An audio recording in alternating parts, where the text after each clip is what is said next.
Talk to him there, Mike. Oh, yes. Hey, we have our special guest is Tom Sturm. Now, Tom is somebody that I've known for several years, and he builds kit cars. And he used to have a Lotus Super 7. Now, that Lotus, tell us a little bit about the Super 7 you built. Well, it was a kit car, and it was actually a Chevy V6 powered kit car. Did a lot of autocrossing with it. It was just a ball. I mean, the Lotus 7 is just kind of like roller skates. Yeah. I want to know about ordering a kit car. Take me through the whole thing. How did you decide on this particular car? Now he has, tell us about your latest car. Well, the latest car is a 63 Corvette Grand Sport replica. And it replicates the original Grand Sport, which there were only 5 built back in 1963. So it's been 2.5 years of love and hate. A lot of hate, but now I love it. You've spent 2.5 years building this car? Yes, sir, in my garage. It's a spare time in your garage thing. Oh my gosh. Well, okay, so first of all, you got to order one. You got to find what you want to build first. Well, the place to find things, of course, is the illustrious internet. Yep. And there's just lots of stuff out there. Buyer beware. Kit cars are not what they appear to be. They don't come in a box with a tube of glue that you put together like you did with a kid. The quality of the kit, you should really research it. Actually go visit the kit manufacturer to understand really what you're getting. The Corvette I got, I didn't do that, shame on me. But it was a challenge. And so you ran across problems, obviously. Yeah, it was a challenge. Okay. But that's part of the hobby too. But you went and purchased a kit car that is really much more complicated than the old dune buggy days that I remember. Well, sure. where you just took a Volkswagen, took the body off of it, and put some fiberglass thing on the top of it, and you were ready to go. Right, exactly. This is actually the 4th kit car I've built over my lifetime. And this was definitely the most difficult the build I had.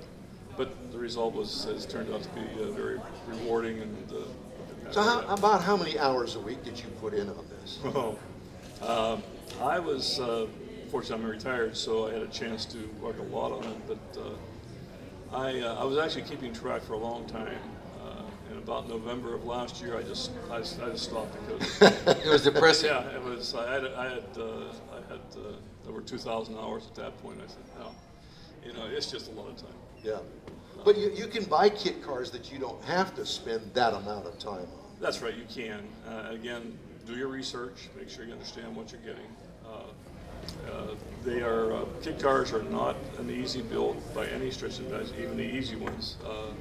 Make sure you're up to the challenge. There's a lot of kit cars out there sitting in garages that got started with all good intentions, but never got finished because of either time or ability of the builder to really take care of it. Well, I wanted to tackle a kit car project, not anytime soon, but I ultimately do want to get into that before I leave this earth. And I've really wondered about how you get into it, what all is involved, because they make it look pretty simple and pretty straightforward. But you can buy kit cars in various forms of already built type stuff. Right. And obviously you didn't. You decided to put piece by piece on a frame. Right. Again, you can go to what they call turnkeys, which basically the car is built for you by the factory. You drive it away, or a turnkey minus, where they build the car to a certain level, and then you complete it. Maybe you add your own motor and transmission. Again, depending on what your capabilities are as an individual and how much you want to pay, it all ties in together. Make a budget, and not only monetary budget, but in time too. You can pretty much take that budget and double it. What would you recommend for a novice like me? Which way would you go? I mean, something obviously fairly simple, if there is such a word to again, I would probably recommend doing a turnkey or a turnkey minus type. A turnkey minus. Sure. And what would a turnkey minus be? I mean, did it have the suspension hung on it? It would be pretty much the suspension built. body on the chassis, maybe with or without paint. Again, you have to work through with the manufacturer for the best, whatever fits your capabilities and your experience. Okay. Yeah, 'cause, I mean, you can actually buy kit cars ready built, because some guys are just masochists, I guess, and they'll build the kit car. Then once it's built, they kind of get bored with it, and then they'll sell it, and then move on to the next one. And they make money on it, but you can get some great cars. I saw a Porsche Speedster, which is the old 356, similar to the one James Dean used to have and things like that. You can get those things for $16,000, $17,000, built, done, and they're gorgeous. And they're probably more reliable than the original. Well, probably one of the ones that I have seen more of around are the Cobras. The Shelbys. Right. There are lots of Shelby Cobras around. Yes. And most of them you see are probably going to be kit cars, aren't they, Tom? There's a combination out there. There's ones you can buy as a kit. There's a lot of turnkey minuses. Cars are actually completely built, and you receive it without the motor and transmission. Yeah, but I mean, if it was a real Cobra, who would be driving it, seeing as how it'd be worth probably $500,000? Well, that's the thing. Any real car like a Cobra or even the Grand Sport like I have is these cars are worth a fortune. Now, your 63 Grand Sport, how many of those did GM actually build? They actually built 5 of them originally. They were built exclusively for racing to go compete against the Cobras. And back in 1963, once Zora Duntov, who was the program manager at that time, built the cars, GM came back and said, well, we really want to do this racing thing. It's a bad image for the company, so they pulled the program.